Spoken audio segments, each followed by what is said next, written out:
it's really, really important that you guys, really sort of understand how to navigate, these sort of changes and the challenges that people in the marketing world are facing right now.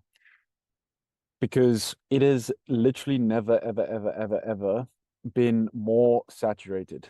Okay. It's never been more filled and consumed with people who look the same, sound the same, do the same things. You probably heard me say that so many times before, but really, now is where that's sort of coming to a peak.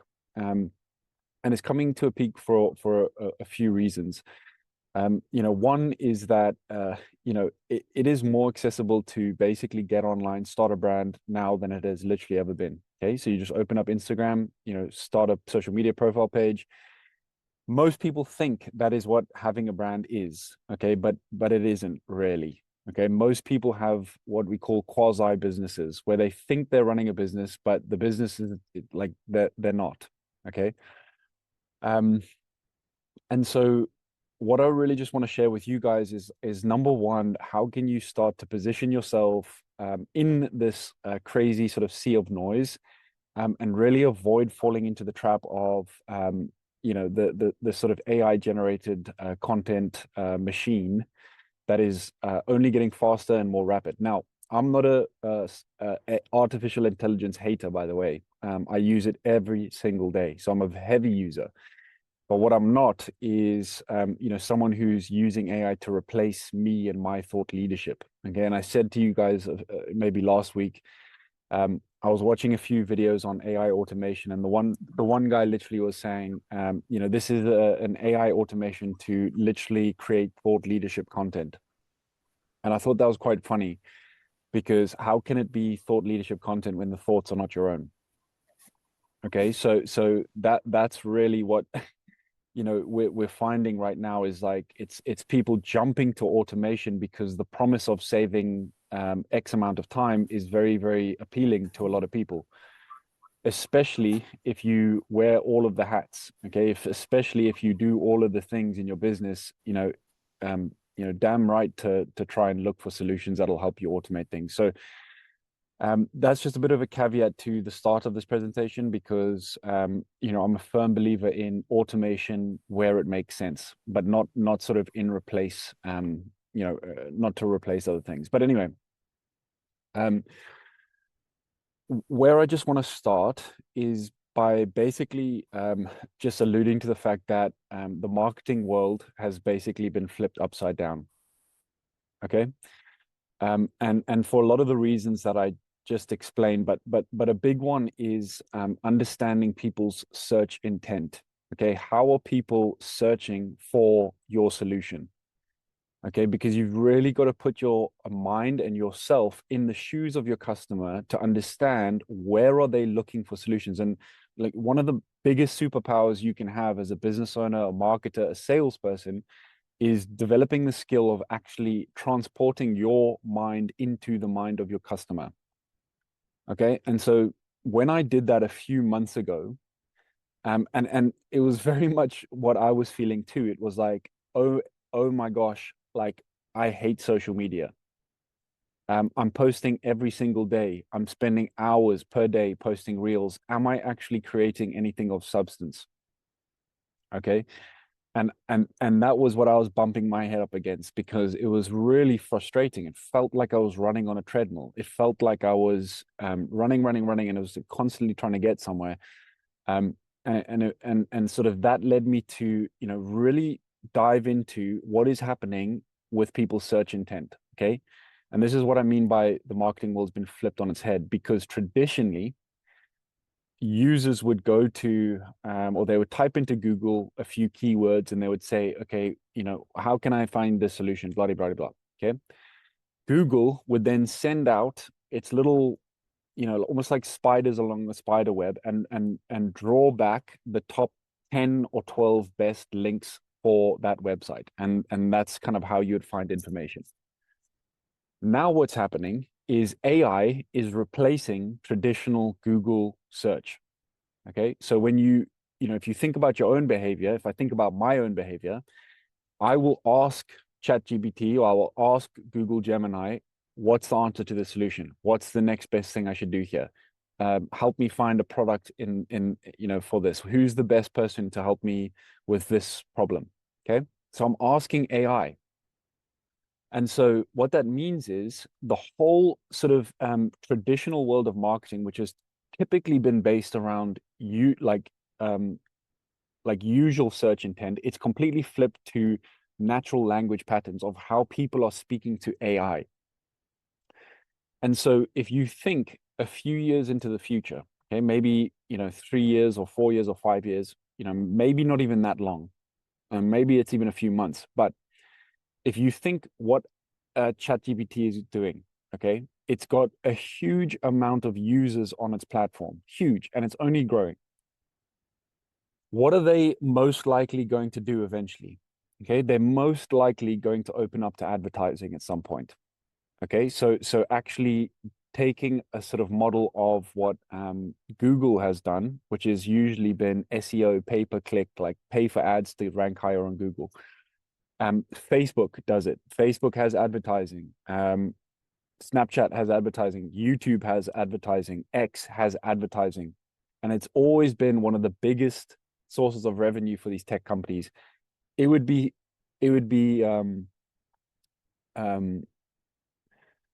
naive to think that OpenAI and other AI platforms will not do the same at some point in the future.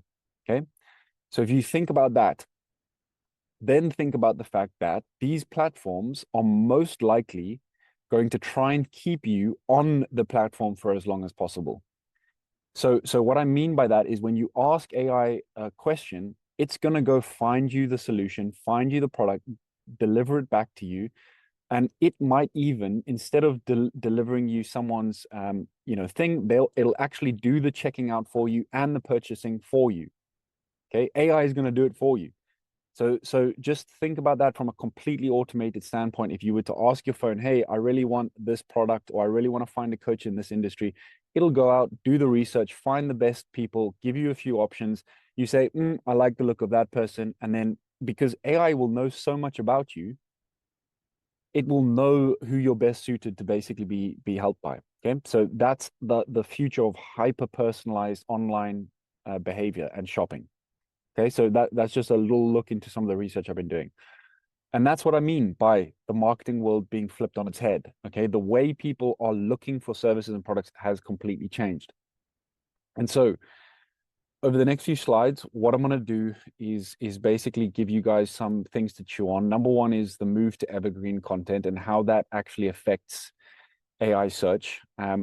How to basically build a brand Oasis that helps you tap into this and position your brand so that you are ahead of the curve. Because like I said, anytime any industry is flipped on its head, loads of people get wiped out, but there's huge opportunity, always, always, always, always. And you all have the ability to take advantage of this. It's like the people who build this now are ahead of the game, because everyone else is starting Instagram pages and thinking that that is the only way to build a business. Don't get me wrong, caveat, I am not against Instagram. It's hugely powerful for finding customers, but I'm trying to look a few years into the future. So how you guys basically position yourselves to take advantage of that. And then I'll get into some automation. So the main sort of problem that really kicked off this line of thinking is, like I said to you, is my frustration with short form content, spending a lot of time on it. Okay, and what I did was I did some research into basically the half-life of a piece of content that you publish. Okay, so most of you will have felt this yourself, that most branded videos fade within hours or days and then vanish into the noise, leaving marketers stuck on a content treadmill, chasing short form engagement as a product of time-consuming idea development phases. So for example, you spend a few hours a day, post the content, boom, is gone in 2 hours, never to be heard of again. Okay. The same goes for TikTok, and YouTube's obviously a lot better on that, but there's a huge engagement half-life happening here. And so how do you basically get off this hedonic treadmill of social media where there's this carrot basically being dangled in front of your face? And that's kind of what I got sick of. Okay, that's why I said I'm going to run an experiment where I delete the apps off my phone and I stop marketing myself on social media so I can actually see what happens when I do that and see if I can find an alternate solution. So you guys don't have to, by the way, you don't have to do that. I did it for you. And so I found some really interesting things. Number one is how AI search has flipped marketing on its head. That was number one. But really, how evergreen content is the solution to this entire problem. Okay.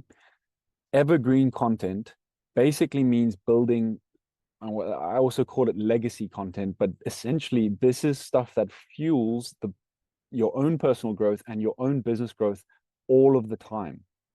Okay, so it cuts out this sort of 9.7 day half-life, this 2 hour half-life, this 10-minute half-life. It gets rid of it. Okay, because you're focusing your energy into developing evergreen content that gives people content they can consume at any given time in a way that really makes sense to them. And I'll show you what that looks like in a little bit.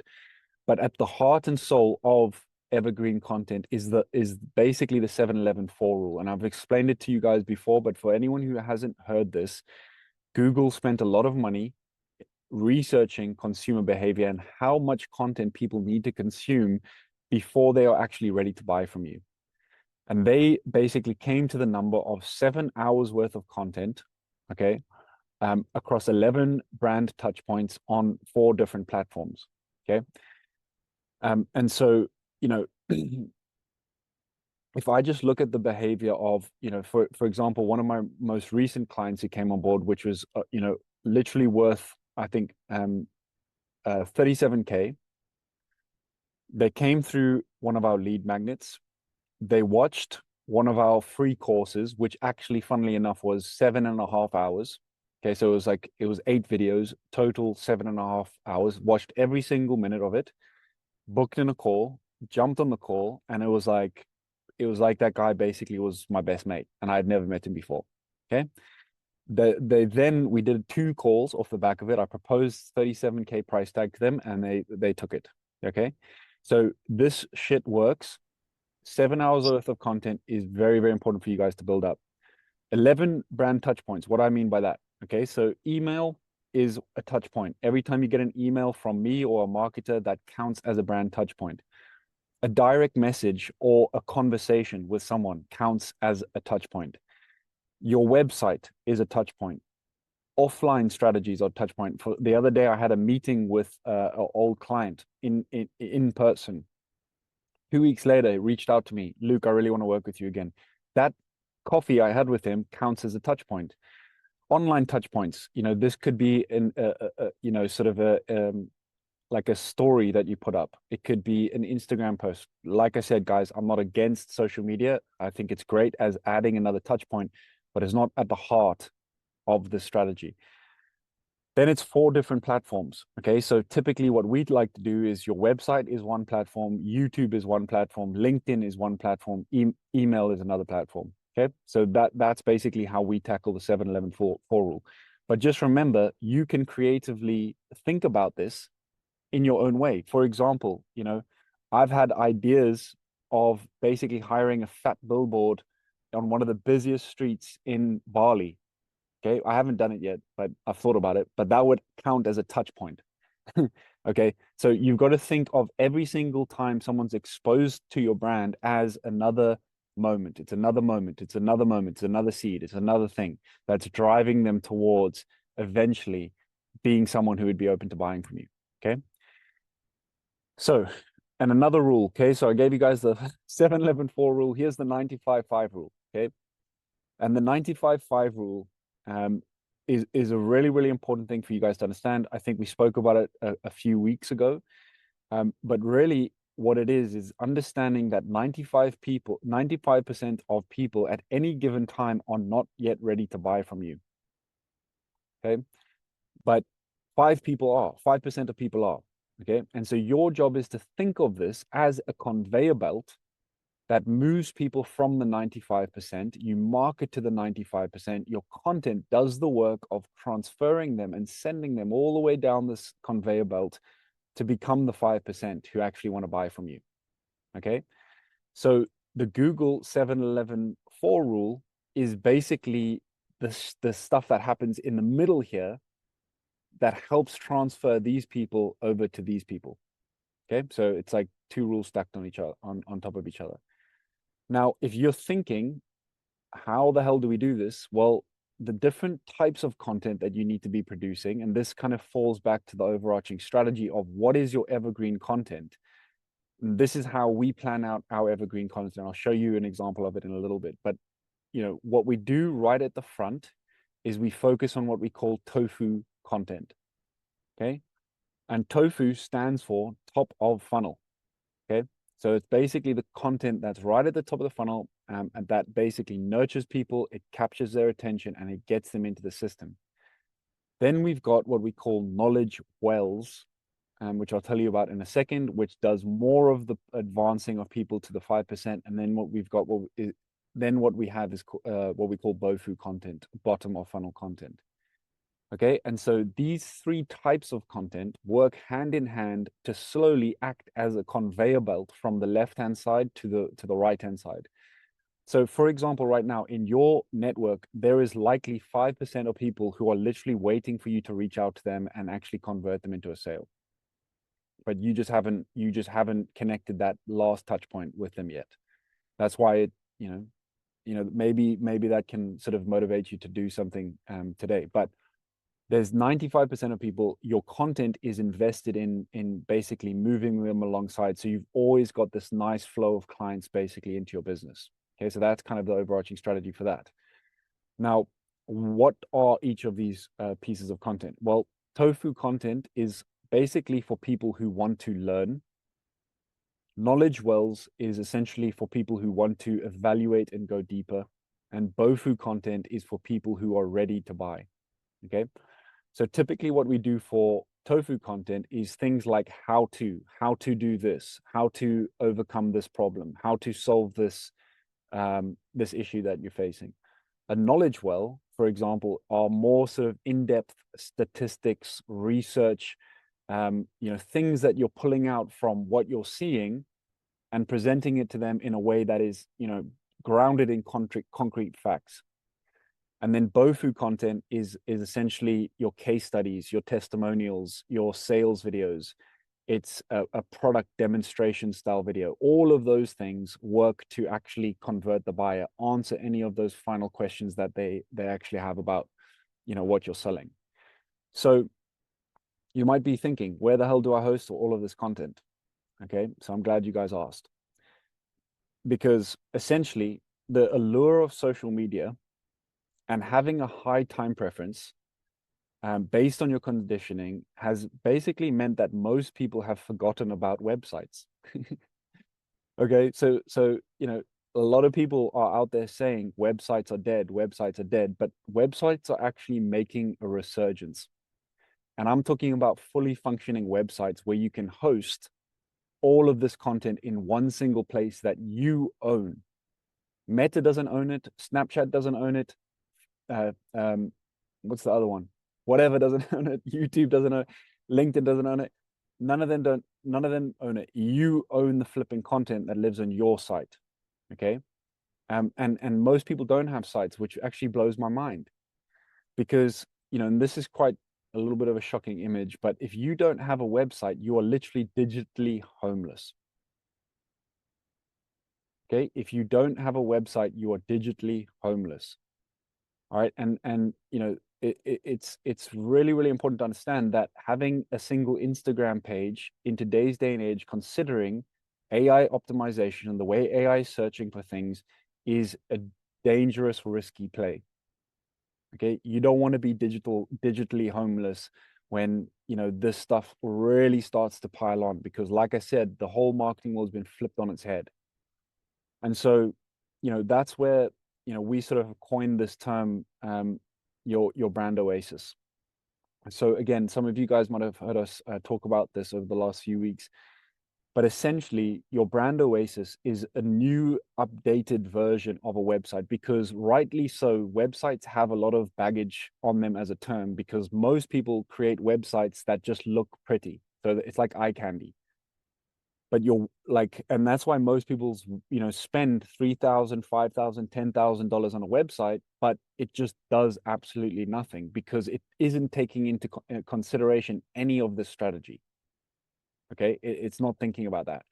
And so a brand oasis for us, and I love this photo from Midjourney, but basically it's like the storm of content, AI slop, people sounding, looking, and doing all of the same things, Instagram reels till you go blue in your face.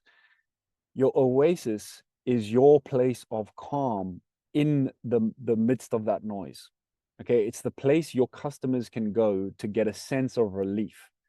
It's the place your customers can go to have a feeling of confidence. Oh my gosh, thank goodness I found this website because, finally someone gets me. All right. That's the feeling your brand oasis basically has to have. Okay. And so I'm just going to show you an example of our oasis, okay, that we built. Okay.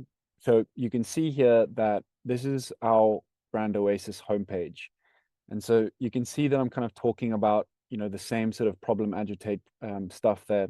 But this website's really aimed at, our core target audience here. And you can see I go into some sort of education around our neuromarketing process, but basically talking about, what I'm talking about to you right now. Most brands today are robotic, mechanical, and emotionless. Sales are made with emotions and buying is emotional. Neuroscience proves that attention and emotion drive action, not logic. So I'm kind of introducing our framework.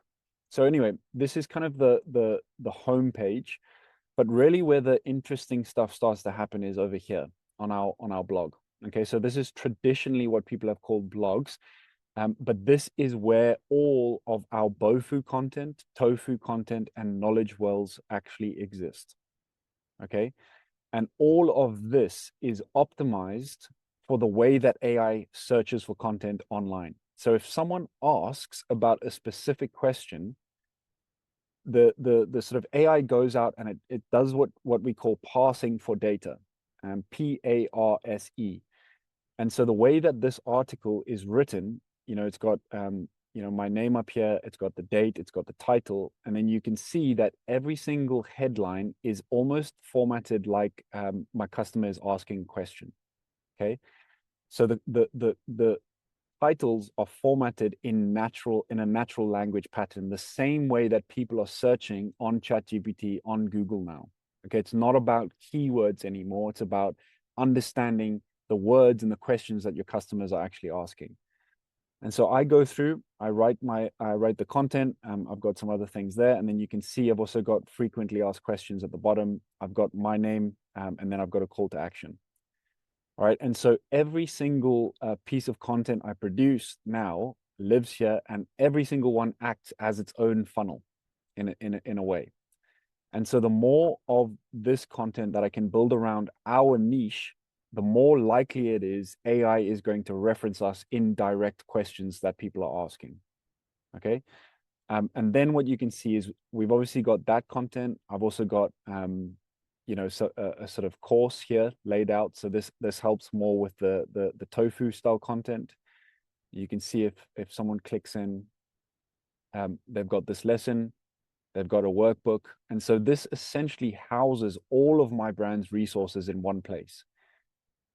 We've also got our About Us page, but then, this is also very important. This is our BOFU content. And so you can see here are our top performing case studies. Okay, so this acts as bottom of funnel content for people who are looking for solutions. This just shows the direct transformation of some of our best clients.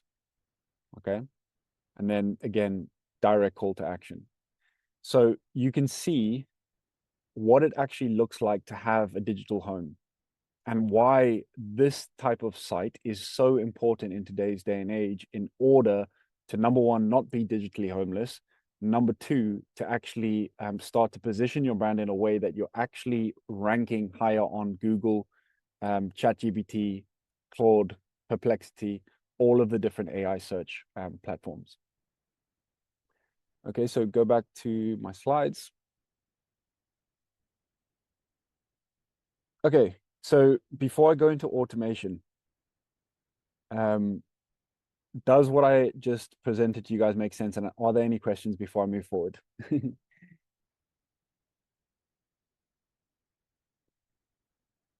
Odney, I can see the gears ticking along in your brain there, bro.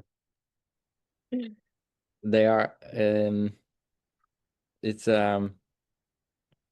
it's very inspiring, firstly, to see like the site you made. I think it's, yeah, it looks awesome, and it's something that once I see it, I start thinking, okay, what could this look like for me? Yep. And when thinking about that, it's inspiring, but also like, okay, but what is like the first step? And then it's like back to, okay, let's make these YouTube videos and um, you know, start taking the step by step, so this can become a possibility in the future. That's 100%, bro. Yeah. 100%, man. And I still think all of the strategy we've spoken to you about in the past, still completely stands. This is just for you to start aiming towards something because, like we're building these oases for a bunch of our clients now. Um, and I'll show you that we're using an amazing site builder called Framer. So this is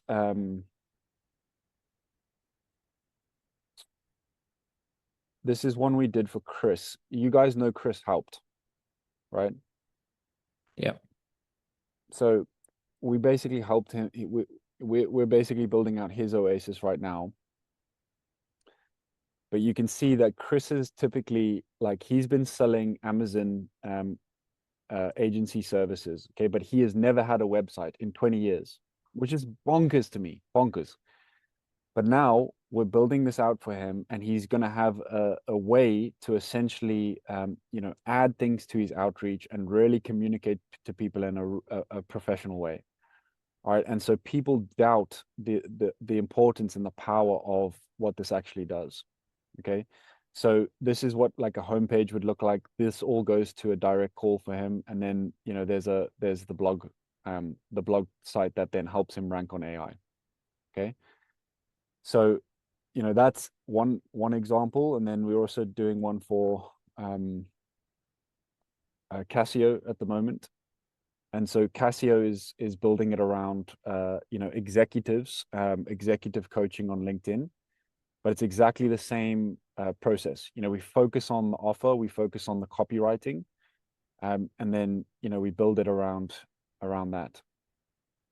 Okay, so the homepage acts as like, okay, communicating to the people's problems, and then we've always got this, which is all sort of AI focused, optimized content. Okay, and then obviously this includes video and everything, but so look, it's not all I'll say to you, Odney, is just like it's not probably as challenging or difficult as you might think. And again, that's what we can support you on with. But just as long as you're thinking along these lines, you're going to be in a good place. Okay. Yeah, that makes sense. Okay. Any other questions, guys, from anyone before we move into automation? All right. Okay. So, right. Let's just talk about automation for a sec. So now, the reason I've gone all in on automation is because I've just become a dad. So where in the past I would like just brute force things, and I had loads and loads of time, like time is pretty much of the essence right now. Okay. And so it's really made me focus on this and how can we, help you guys implement these across what you're doing, especially as part of Brave Brand. But one caveat, as what I said, at the beginning, is like automation only where it makes sense. It's not automation just for the sake of automation. Um, so, um, you know, essentially, automation is to your time what compounding interest is to your money. Okay, and I think we said it, but if you were to basically put like $5 a day into Bitcoin, 10 years ago, okay, you would be a multi billionaire. Okay. And so that's the power of compounding interest on your money. Automation is literally the compounding interest on your time. Okay. And so if you really are interested in optimizing time and efficiency with how you're operating your business, it's really, really important to start to think in terms of how can I start to take care of some of the manual heavy lifting you're doing on a daily basis, because that will free you up to work on things like your system, your Oasis, your marketing content, your learning, but also time with your friends and family. And in my instance, more time with, my daughter. So, one thing just to sort of clear things up for you guys, and the way that you can start to think about automation is essentially looking to automate parts of your life in these areas as a priority. Okay. And the reason I said these are the three main areas is because these are the three highest leverage points in anyone's business, and sales is the number one thing, really. Marketing is a huge one. For example, and you guys might resonate with this, is the feeling of marketing yourself, having these big bursts of energy, and then whenever you get a cold or you get sick or you get tired or something pops up, your marketing machine completely stops and falls on its ass. Okay. So the goal of your marketing, and like I said in the past, is like marketing is all about the right message to the right person at the right time, and you need to be able to automate the system so you are around all of the time. Because if we go back to the sort of conveyor belt idea, your marketing is there pushing people from the 95% to the 5%. And then we've got product. Okay, so product to me is typically things like client accountability. If you have to message clients, on a weekly or daily basis, or if you have to send people things like your Fathom recording or the what do you need to do, the accountability of it, onboarding processes, these are all areas which are ripe for saving hours per day. Okay, so this is kind of the areas I look at it. From a sales perspective, what I really mean here are things like prospecting. And sometimes message creation. Okay. Rob, I'm just going to mute you, brother. There we go.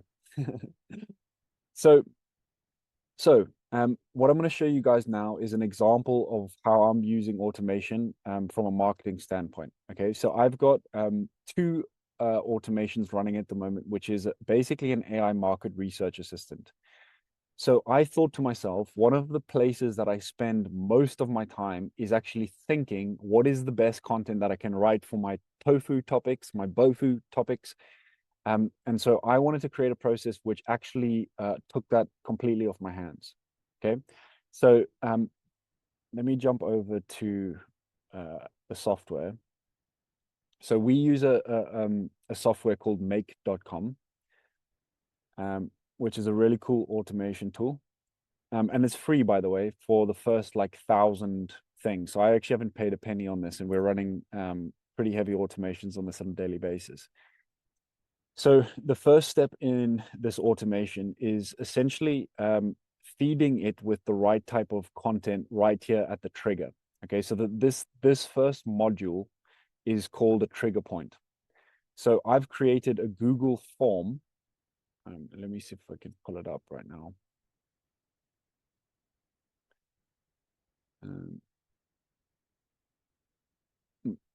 There we go.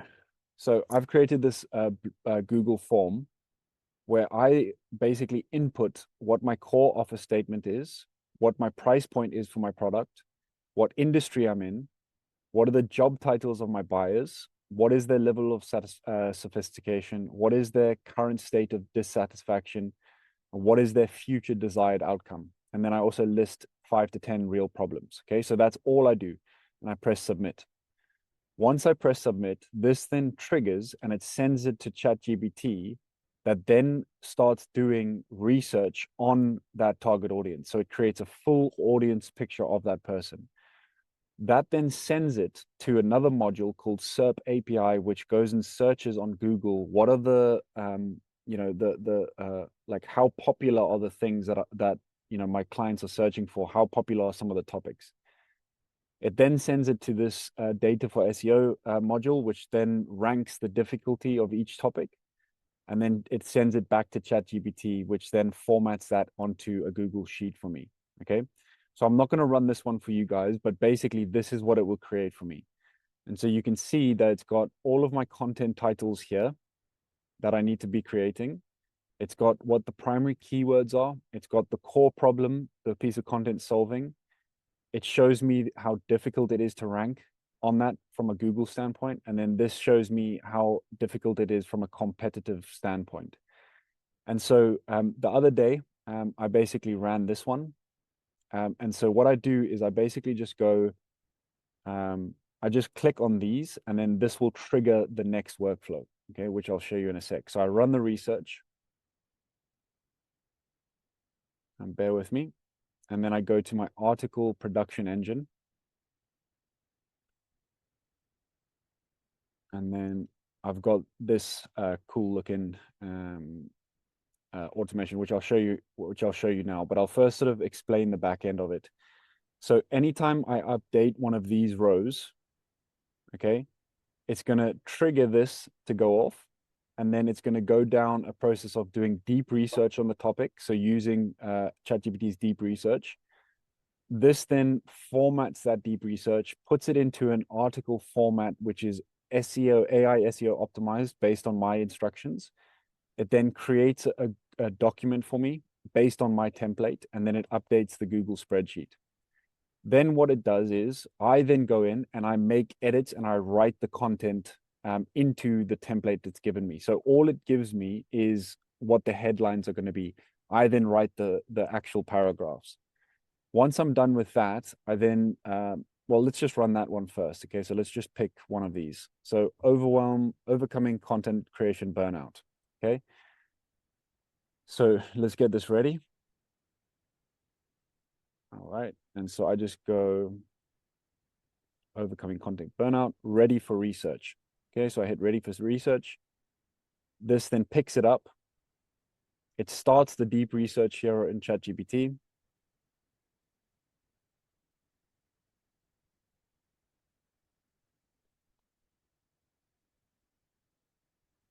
Sends it to the other one. This one basically just formats the deep research into something a little bit more tangible.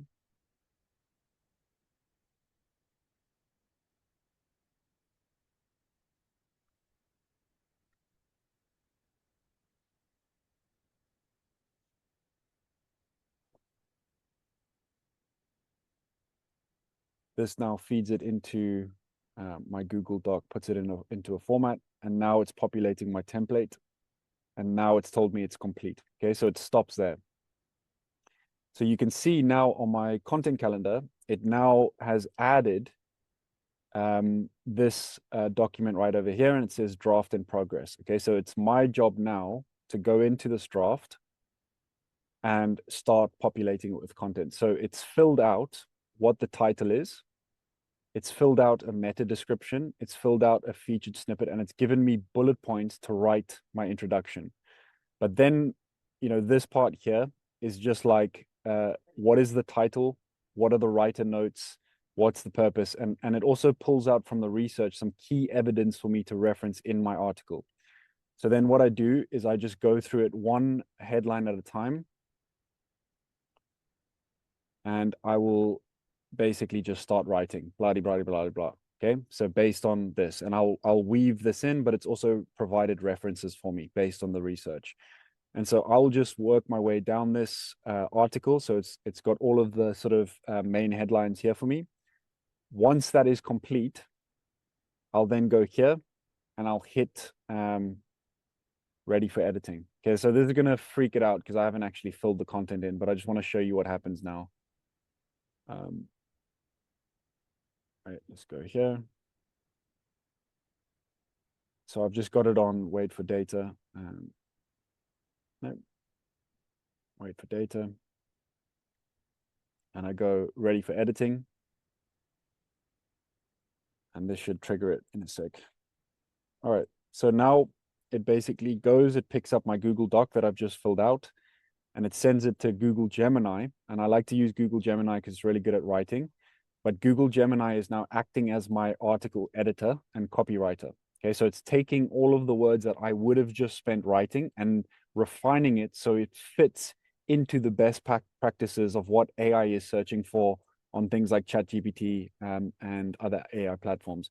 So it's going to do things like, I probably can't open the system prompt right now, but it's going to do things like chopping down my paragraphs so they're the correct character length. It's going to change the tone of voice so it's more direct, like speaking to, you know, a smart, intelligent friend. It's going to add Q&As. It's going to add any final references or citations. So once that's done, it's going to add all of its changes to the bottom of this document that I just edited. So there you go. Okay. So it's popped it in here. I should probably change it so it doesn't come in all yellow, but you can see here that here's the clean revised draft. Okay, so it's basically written out a draft for me based on everything I wrote. Obviously, I didn't write it, so this is not going to be correct. But my job then would be just to go in, go like this, boom, you know, change some of these things so it's better formatted. And then eventually I would get to something that looks like, I'll just show you the one I did yesterday.